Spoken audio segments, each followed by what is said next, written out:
Welcome to our channel. Today we how to withdraw query history exports from Snowflake to Drive, full guide step by step clearly. To withdraw query history exports from Snowflake to Drive, start by logging into your Snowflake account. Navigate to the Snowflake worksheet where you execute queries. Use the SQL statement to export your query history. The SQL command typically looks like this: select asterisk from table, information_schema.query_history, execute the query to retrieve your. Once the data appears, review the output to ensure it meets your needs. Next, export the query results to a file format like CSV or JSON.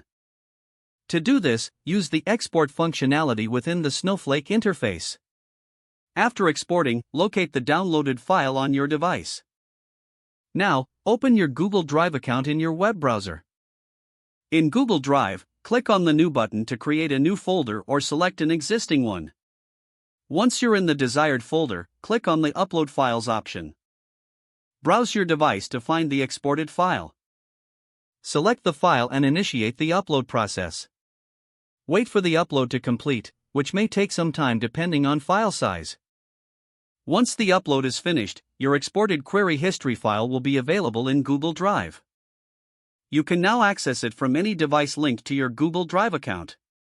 If the page does not load, refresh the browser or try again in a private or incognito window. Make sure you are using the correct email address, then retype it carefully to avoid small typos. If your password is not accepted, use the reset option and create a new strong password you can remember.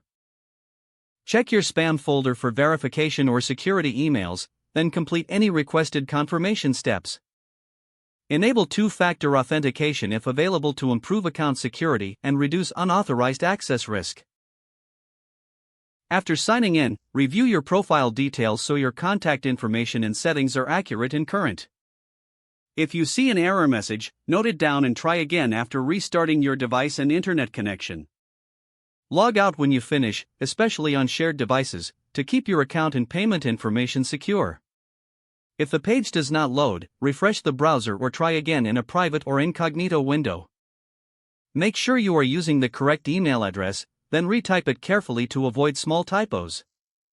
If your password is not accepted, use the reset option and create a new strong password you can remember. Check your spam folder for verification or security emails, then complete any requested confirmation steps. Don't forget to like this video and subscribe to our channel for more step-by-step tech guides.